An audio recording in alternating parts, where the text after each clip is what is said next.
दोस्तों, सावन का तीसरा सोमवार था। गांव की गलियों में हर तरफ हर हर महादेव की गूंज थी। चारों तरफ भगवा रंग, भक्ति और श्रद्धा का सैलाब था।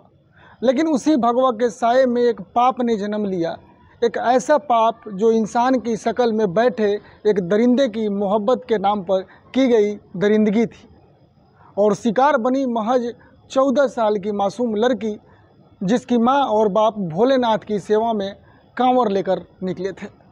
तो दोस्तों नमस्ते, प्रणाम। मैं हूं अभय और आप देख रहे हैं दोस्तों सच्ची घटना, जहां हम आपको दिखाते हैं, सुनाते हैं वो कहानियां जो सच्ची भी हो और समाज को झकझोर देने वाली हो। तो दोस्तों आप लोग हमारे कहानी को शुरू से लेकर अंत तक ज़रूर देखना और समझना, क्योंकि आज जो कहानी हम लेकर आए हैं वो बिहार के एक गाँव से है, जहां सावन के महीने में जब माँ बाप देवघर पैदल कांवर लेकर गए, तब गांव के ही एक लड़के ने मासूम लड़की को बहला फुसलाकर मोहब्बत के नाम पर ऐसा जाल बिछा दिया कि उसकी इज्जत, मासूमियत और बचपन सब कुछ बर्बाद हो गया। दोस्तों ये कहानी सिर्फ रेप की नहीं है, ये कहानी उस घिनौनी सोच की भी है जो त्योहारों के नाम पर घर खाली होते ही शिकार ढूंढती है। दोस्तों आप सबको भी ये सुनकर सतर्क होनी चाहिए। और सबसे दर्दनाक बात ये थी कि जिसने लड़की को फंसाया वो कोई अजनबी नहीं था दोस्तों, बल्कि उसी मोहल्ले का एक 18 साल का लड़का था, जो अक्सर मंदिर जाने के बहाने उसके घर आता जाता था। दोस्तों दूसरे किसी को तो हिम्मत ही नहीं होता है आंख उठाकर देखने का, तो फिर क्या होगा। और लड़की को भी भाभी बोलने वाला जो इंसान एक दिन मौका पाकर दरिंदा बन जाता है। दोस्तों कहानी शुरू होती है सावन के पहले सोमवार से, जब पूजा पाठ के लिए लड़की के माँ बाप कांवर यात्रा पर निकले। घर में सिर्फ 14 साल की वो लड़की थी और पास पड़ोस के लोग। लड़की की माँ ने जाते वक्त पड़ोस की एक बूढ़ी माँ जो होती है ना गांव के, पड़ोस से अपने बोला कि माँ कहती थी, माँ से कहा कि हमें लौटने में 2-3 दिन लग जाएंगे, थोड़ा सा लड़की पे ख्याल रखना। लेकिन माँ की बहुत तबीयत खराब थी जो पड़ोसी थी, और उधर लड़के को पहले से पता था कि घर खाली है। वो मंदिर के बहाने घर आया और फिर लड़की से मीठी मीठी बात करने लगा कि तू बहुत सुंदर हो गई है, तेरे आंखें बहुत गहरी है, मतलब तरह तरह का जो नहीं होता बड़ाई होता है उसको बोलते हैं, इमोशन करता है, वो सब कहने लगा।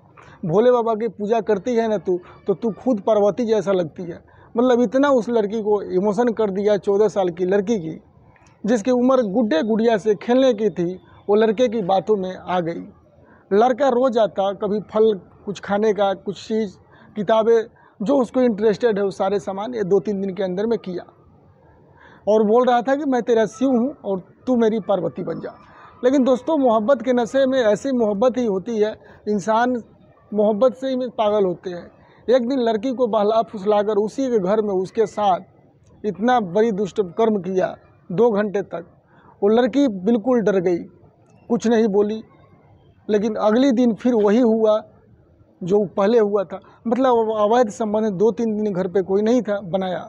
अगले दिन भी जब माँ बाप तीसरे दिन लौटा तो लड़की की हालत बिल्कुल अजीब सी थी। वो चुप थी, सहमी हुई थी और कुछ बताने से डर रही थी कि क्या कैसे बताएगी। बच्ची थी बेचारी, 14 साल की लड़की थी। लेकिन जब माँ ने जबरन पूछा तो लड़की फुट फुट कर रो पड़ी। उसने रो रो कर अपने माँ को बताया कि वो लड़का कहता था कि तुम मेरी बीवी हो और ये हमारा प्यार है। माँ बाप जैसे ये बात अपने बेटी के मुंह से सुना, पैरों से तले जमीन खिसक गई। उसने तुरंत दोस्तों पुलिस में FIR दर्ज करवाई। लेकिन कहानी यहीं ख़त्म नहीं होती है। जब पुलिस लड़के को पकड़ने गई तो उसके परिवार वाले ने बोला हमारा बेटा निर्दोष है, कि लड़की खुद राजी थी। बताओ दोस्तों इस पे कितना बात परसेंटेज सही है, सोचो ज़रा। ये इश्क था या जबरन?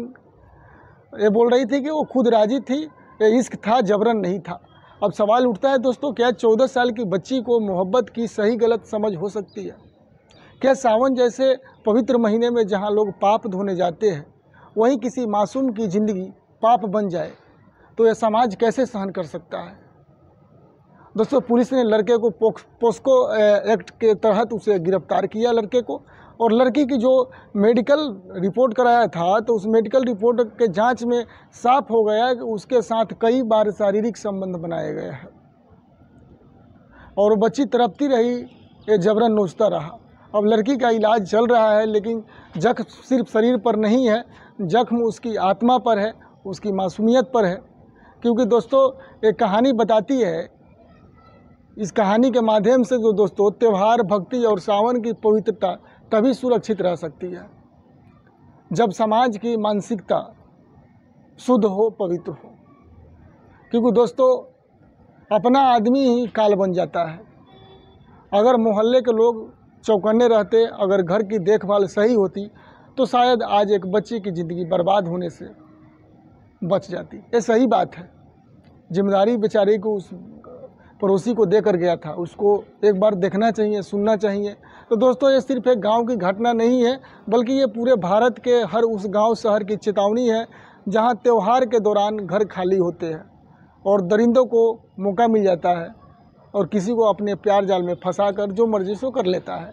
अगर आप भी चाहते हैं कि समाज बदले तो इस वीडियो को अपने चैनल के माध्यम से शेयर कर दीजिए और कमेंट में लिख दीजिए अपना नाम, कहाँ से देख रहे हैं, कैसा वीडियो लगा, इससे क्या सीख मिला, ये सब मेरे को बताइए। और ऐसे दरिंदे के लिए फांसी की सज़ा होनी चाहिए मेरी तरफ से। अब आपकी तरफ से क्या है आप देख लो और चैनल को सब्सक्राइब करके हमारी इस मुहिम से जुड़िए। तो दोस्तों मैं हूं अभय, फिर मिलूंगा एक और सच्ची घटना के साथ, सच्ची समाज को झकझोर देने वाली कहानी के साथ। तब तक के लिए दोस्तों जय भोलेनाथ। सत्य